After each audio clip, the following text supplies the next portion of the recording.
Class 9 next topic equation of motion most important topic है। ये exam में proof करने के लिए आती है। 9th क्लास के सिलेबस में ग्राफिकल मेथड से इक्वेशन ऑफ मोशन को प्रूफ किया जाता है, तो वही मैंने तुम्हें अभी समझा रही हूँ। फर्स्ट इक्वेशन होती है v equal to u plus a t. इसे रट लेना, दिमाग में छाप लेना।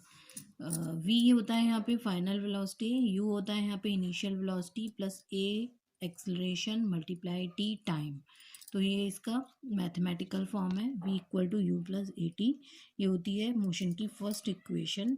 इसका ग्राफिकल डेरिवेशन हम लोग करेंगे। एक्सेलरेशन क्या होता है तुम लोगों को पता है, change in velocity upon change in time. यहाँ पे हमने एक डायग्राम बनाया हुआ है। इस डायग्राम के अकॉर्डिंग इसकी इनिशियल वेलोसिटी u है, फाइनल वेलोसिटी v है, और वो यहाँ a से b तक मूव कर रहा है। कितने टाइम में? 0 से t सेकेंड टाइम में वो a से b तक मूव कर रहा है। तो चेंज इन वेलोसिटी उसकी कितनी आई? ओ बी माइनस ओ ए, मतलब final velocity minus initial velocity होगी। तो फाइनल वेलोसिटी कितनी है? ओ बी जो कि v है और ओ ए जो कि u है, upon change in time. Time में कितना चेंज हो रहा है? यहाँ से लेके यहाँ तक जा रहा है, तो t minus zero.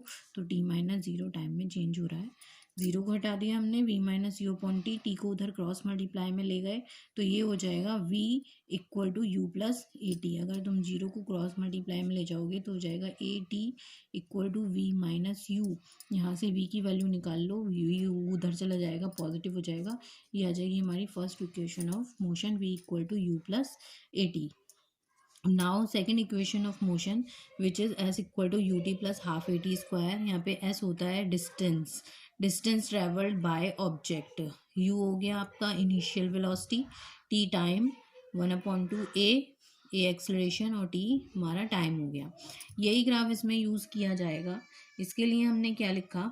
Distance travel by object. एक ऑब्जेक्ट कितनी डिस्टेंस ट्रैवल कर रहा है? तो वो इतनी डिस्टेंस ट्रैवल कर रहा है। कितनी? Area of O A B C, O A B C, ये वाली उसने डिस्टेंस ट्रैवल करी। इस डिस्टेंस, ये क्या बन रहा है? एक ट्रेपेजियम बन रहा है। इस ट्रेपेजियम के अंदर एक ट्राइंगल बन रहा है और एक रेक्टेंगल बन रहा है। तो ये ट्रेपेजियम को हम ट्राइंगल और रेक्टेंगल में ब्रेक कर लेंगे। लिखेंगे area of rectangle plus area of triangle. Rectangle है ओ ए डी सी और ट्राइंगल है ए बी डी। दोनों का एरिया हमें पता है कितना होता है। रेक्टेंगल का एरिया होता है लेंथ इंटू ब्रेथ। लेंथ कितनी है इसमें? ओ ए इंटू, और ब्रेथ कितनी है? A D, O A D, ठीक है। प्लस ट्राइंगल का एरिया कितना होता है? 1/2 base into height. 1/2 into base कितना है? ए डी और ओ सी एक ही बात है, दोनों रेक्टेंगल हैं। तो रेक्टेंगल की अपोजिट साइड्स इक्वल होती हैं। अपोजिट साइड्स ओ सी और ए डी के इक्वल होगी, तो ए डी लिख लो या ओ सी लिख लो, एक ही बात है। यहाँ पे मैं ए डी लिख रही हूँ इंटू हाइट। हाइट कितनी है इसमें? ट्राइंगल ले रहे हैं तो हाइट कितनी है यहाँ से यहाँ तक की? B D into B D कर लिया हमने। अब इनकी वैल्यूज पुट करो। ओ ए की वैल्यू कितनी है? यू, ओ ए की वैल्यू यू है ना। उसके बाद ए डी की वैल्यू कितनी है? T into T plus 1/2। A D की वैल्यू अभी हमने लिखी है टी इंटू बी डी की वैल्यू कितनी है? बी डी की वैल्यू तुम बताओ। बी डी की वैल्यू आएगी v माइनस यू करके, क्योंकि ये पूरी v है और यहाँ से यहाँ तक u है। हमें ये वैल्यू निकालनी है, तो इस पूरे में से इसको माइनस कर दोगे, ये वाली वैल्यू आ जाएगी। तो ये कितनी आएगी? v माइनस यू आ जाएगी।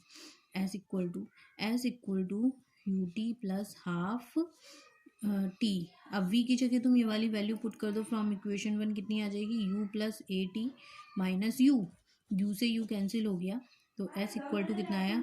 यू टी प्लस 1/2 ए, और एक टी ए रहा, टी कितना हो गया? स्क्वायर हो गया। You t plus half a t square. ये आ गई तुम्हारी इक्वेशन की, मोशन की सेकेंड इक्वेशन। इसे याद कर लेना।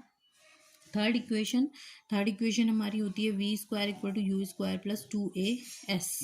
एस क्या है? Area of trapezium O A B C, ठीक है। अब यहाँ पे भी हमारा एस है, फाइन दिख रहा है ना हमें, तो हम एस के थ्रू ही निकाल लेंगे इसका आंसर भी। तो एस क्या है? Area of trapezium O A B C. अब यहाँ पे हम डायरेक्ट ट्रेपेजियम का एरिया लगाएंगे। ट्रेपेजियम का एरिया होता है 1/2 into sum of parallel sides. Parallel sides कौन कौन सी हैं इसमें? ये और ये पैरेलल साइड्स है। तो sum of O A plus sum of plus B C, तो ओ ए प्लस बी सी यहाँ रख दिया हमने, इंटू हाइट। हाइट कितनी है इन दोनों के बीच की, डिस्टेंस कितनी है, ओ सी, ओ सी। अब इनकी वैल्यूज तुम लोग पुट करो यहाँ पे, तो एस इक्वल टू हो जाएगा 1/2। ओ ए की वैल्यू कितनी है, यू, प्लस बी सी की वैल्यू कितनी है, वी, ओ सी की वैल्यू कितनी है, टी। ठीक है, अब ये तुम्हारा आ गया इतना। अब इसे सॉल्व करके तुम्हें ये वाली इक्वेशन लेके आनी है। तो तुम कैसे लेके आओगे, बहुत इजी है। 1/2 यू प्लस वी, और टी की वैल्यू तुम यहाँ से निकालो, फर्स्ट इक्वेशन से तुम टी की वैल्यू निकालोगे। तो फर्स्ट इक्वेशन थी तुम्हारी v equal to u plus a t, यहाँ से तुम टी की वैल्यू निकालोगे तो v minus u upon a, ये तुम्हारी टी की वैल्यू आएगी। तो टी की वैल्यू यहाँ पर इस टी की जगह पुट कर दो, तो कितनी हो जाएगी तुम्हारी, into v minus u upon a, तुम्हारी क्या हो गई, टी की वैल्यू हो गई एस इक्वल टू 1/2। अब ये v प्लस यू और v माइनस यू फॉर्मूला बन रहा है a square minus b square का, तो ये हो जाएगा v square minus u square upon a. थोड़ा सा क्रॉस मल्टीप्लिकेशन कर दो, ये 2a को इधर एस के पास पहुँचा दो, तो 2a ऐसे हो जाएगा, इक्वल बचा v square minus u square.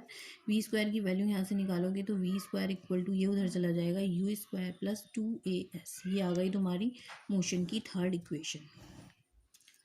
ठीक है, तो ये तुम्हारी मोशन की तीनों इक्वेशन है जो मोस्ट इम्पॉर्टेंट हैं, ग्राफिकल मेथड से तुम्हारी पूछी जाती हैं। ये मोशन की तीनों इक्वेशन, इन्हें अच्छे से ड्राइव कर लेना और क्वेश्चन करके देख लेना। अब इससे रिलेटेड मैं तुमसे क्वेश्चन करवाती हूँ, मैंने यहाँ लिखे हुए हैं। First question is, a car starting from rest moves with uniform acceleration of 0.1 metre per second square for 4 minutes, find the speed and distance travelled.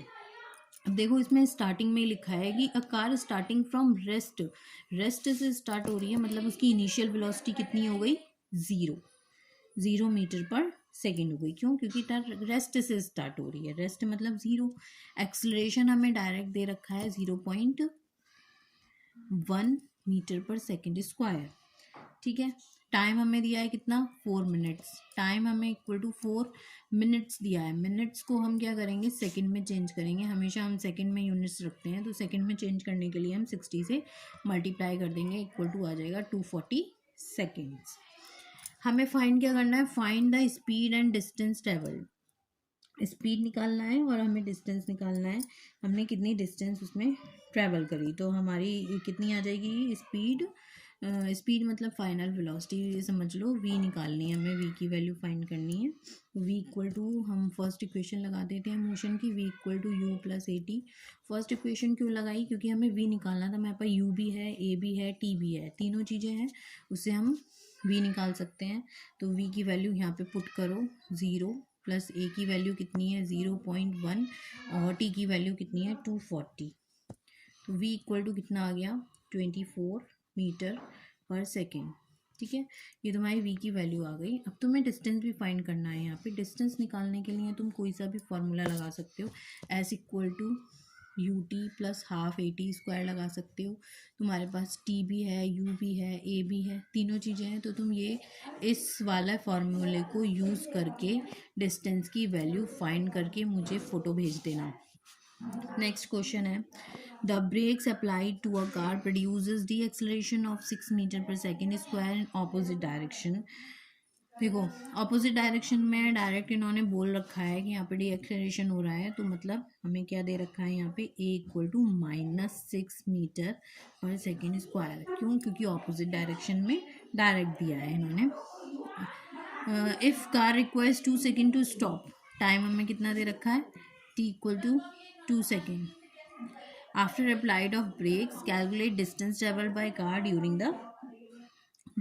This time. अब इस टाइम में उसने कितनी डिस्टेंस हमें बताना है, मतलब हमें एस निकालना है, और हमें वी कितना दिया है, स्टॉप हो जा रही है 2 मिनट बाद, मतलब वी इक्वल टू हो गया हमारा 0 मीटर पर सेकेंड। ठीक है, सिंपल सा है।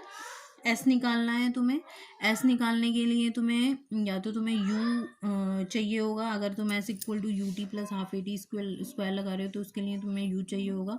यू तुम्हारे पास है नहीं, तो पहले तुम u निकाल लो, v equal to u plus a t से यहाँ से u निकाल लो, उसके बाद s equal to u t plus half a t square लगा के यहाँ u की वैल्यू जो यहाँ से निकालोगे यहाँ पुट करके, a तुम्हारे पास है, t तुम्हारे पास है, s की वैल्यू फाइंड हो जाएगी, find out and send me the photo. Next topic है तुम्हारा last topic, uniform circular motion. Uniform circular motion क्या होता है, कोई भी बॉडी जब सर्कुलर पाथ में मूव करती है तो हम उसे सर्कुलर मोशन कहते हैं, और उस पाथ की जो स्पीड अगर यूनिफॉर्म होगी, यूनिफॉर्म मतलब एक समान होगी, एक जैसी होगी, चेंज नहीं हो रही होगी, अनचेंज होगी, तो वो यूनिफॉर्म सर्कुलर मोशन होगा। ठीक है, इसके लिए हमें क्या होता है, टेंजेंट निकालना होता है, मतलब इसकी जो हमें इसका जो पाथ होगा वो इसके ऊपर हर पॉइंट पे, हर सर्किल के हर पॉइंट पे एक टेंजेंट खींचेंगे, टेंजेंट से हमें इसकी पाथ पता चलेगा कि ये किस डायरेक्शन में मूव कर रहा है। तो if a body is moving in a circular path with uniform speed, uniform speed के साथ एक सर्कुलर पाथ में कोई बॉडी मूव कर रही है, then it is said to be executing uniform circular motion, तो हम उसे क्या बोलेंगे, यूनिफॉर्म सर्कुलर मोशन बोलेंगे। In such a motion the speed may be same, इस पूरे जो मोशन में स्पीड सेम होती है, ठीक है, लेकिन वेलोसिटी चेंज होती रहती है ना। वेलोसिटी देखो, ये जो एरो शो हो रहा है वो उसकी वेलोसिटी को शो कर रहा है। अब हम इसकी स्पीड की बात करें तो हम बोलें कि 1 मीटर पर सेकेंड की स्पीड से ये चल रहा है, तो यहाँ पे हर पॉइंट पे इसकी जो स्पीड होगी वो 1 मीटर पर सेकेंड होगी। लेकिन जो वेलोसिटी है, वेलोसिटी तो डायरेक्शन पे भी डिपेंड कर रही है, डायरेक्शन को वेरी करती है। इस पॉइंट पे इसकी डायरेक्शन इधर जा रही है, इस पॉइंट पे इसकी डायरेक्शन इधर जा रही है, इस पॉइंट पे इधर जा रही है, तो हर पॉइंट पे इसकी डायरेक्शन चेंज हो रही है, मतलब इसकी वेलोसिटी चेंज हो रही है, हर पॉइंट पे इसकी वेलोसिटी डिफरेंट है। तो ये क्या है, एक एक्सेलरेटेड मोशन है। तुम्हें पता है जहाँ पे वेलोसिटी चेंज होती है वो क्या होता है, वहाँ पे एक्सेलरेशन प्रोड्यूस हो जाता है। तो ये यूनिफॉर्म सर्कुलर मोशन क्या होता है, एक्सेलरेटेड होता है। अब चैप्टर की थ्योरी ख़त्म हो गई है। कोई भी क्वेश्चन हो, कोई भी कुछ भी पूछना हो तो मुझसे पूछ लेना। नेक्स्ट वीडियो में हम न्यूमेरिकल्स करेंगे एनसीईआरटी की एक्सरसाइज की।